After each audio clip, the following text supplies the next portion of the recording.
Hello বন্ধুরা, আজকে আমরা চলে এসেছি সিদ্ধিবিনায়ক মন্দিরে, যেটা কলকাতার মুক্তারামবাবু স্ট্রিটে অবস্থিত। মহারাষ্ট্রের সিদ্ধিবিনায়ক মন্দিরের কথা নিশ্চয়ই অনেকেই জানো, কিন্তু সিদ্ধিদাতার দর্শন করতে তোমরা এখন কলকাতার এই সিদ্ধিবিনায়ক মন্দিরেই চলে আসতে পারো। মন্দিরের ঢোকার শুরুতেই জুতো রাখার ব্যবস্থা রয়েছে বিনামূল্যে। তারপর একটু এগোলেই পুজোর ডালা কেনার সুব্যবস্থা রয়েছে। 101 টাকা থেকে 1001 টাকা অবধি ডালা পাওয়া যায়।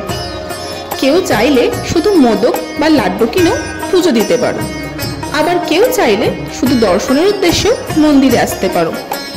মন্দিরে প্রবেশ করতেই একটা অদ্ভুত শান্তি অনুভব করবে, ভক্তিতে মনটা ভরে যাবে। সিদ্ধিদাতা গণেশের পুজোই কিন্তু সবার প্রথমে হয়, তারপর বাকি ঠাকুরের পুজো হয়। গণেশ ঠাকুরকে দেখো কি সুন্দর করে সাজানো রয়েছে। গণেশ ঠাকুরের পাশে রয়েছে তার দুই স্ত্রী ঋদ্ধি ও সিদ্ধি। মাথার ওপরে রয়েছে পিতামাতা শিব আর পার্বতী। চারপাশে রয়েছে মূষকরাজ, যাদের কানে কানে মনের ইচ্ছা বললে নাকি সিদ্ধিদাতা অবধি সেটা পৌঁছে যায়। এখানে হনুমানজিরও মন্দির রয়েছে, চারিপাশটা কুল দিয়ে সাজানো। মন্দিরে রয়েছে সাদা কালো মোজাইকের মেঝে, ঝাড়বাতি, আর সামনেই রয়েছে ঠাকুরের দালান, যেখানে ঠাকুরের গান করা হয়।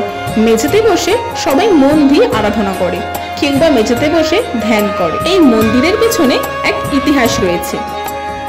200 বছরের পুরনো মল্লিক বাড়ি, যেটা ছিল রাজা রাজেন্দ্র মল্লিকের ঐতিহ্যবাহী বাড়ি, সেটাই দুই বন্ধু রাধেশ্যাম গোয়েঙ্কা আর রাধেশ্যাম আগারওয়াল কিনে নিয়েছিলেন, আর কিনে তৈরি করেছিলেন এই সিদ্ধিবিনায়ক মন্দির। কিন্তু মল্লিক বাড়ির পুরনো আদল নষ্ট না করেই ঐতিহ্যকে সঙ্গে নিয়েই এই মন্দির তারা তৈরি করেছিলেন। তারা আসলে হলেন ইমামি গ্রুপের কর্ণধার। এখানে এলে বিনামূল্যে প্রসাদও পাবে।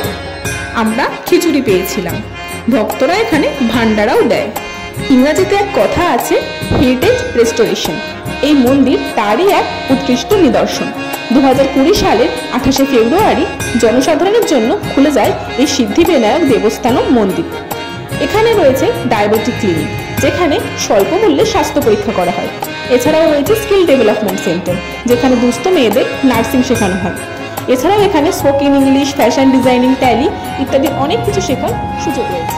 মন্দির খোলা থাকে সকাল 6টা থেকে দুপুর 12:30 অবধি, আবার বিকেল 4:30 থেকে রাত 9টা অবধি। এখানে কিন্তু পার্কিং ব্যবস্থা খুবই সীমিত, তাই তোমাদের পার্কিং করতে হলে বাইরেই করতে হবে। তবে আসতে হবে এই মন্দিরে সেটা তোমাদেরকে বলে দিই। মেট্রো স্টেশন থেকে মেট্রো ধরে নেমে পড়বে এমজি রোড, আর সেখান থেকে 2 নম্বর গেট থেকে বেরিয়ে সোজা এগিয়ে আসলেই পাবে মার্বেল প্যালেসের স্টপেজ। আর ঠিক এই গলি দিয়ে একটু এগিয়ে গেলেই তোমরা পেয়ে যাবে বাঁ হাতে সিদ্ধিবিনায়ক মন্দির। গুগল ম্যাপের লিংক ডেসক্রিপশন বক্সে দিয়ে দিয়েছি।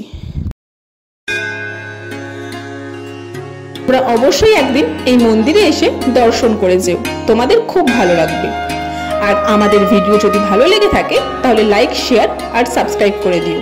আরও নতুন নতুন আপডেট পেতে বেল আইকনটা অবশ্যই প্রেস করে দিও।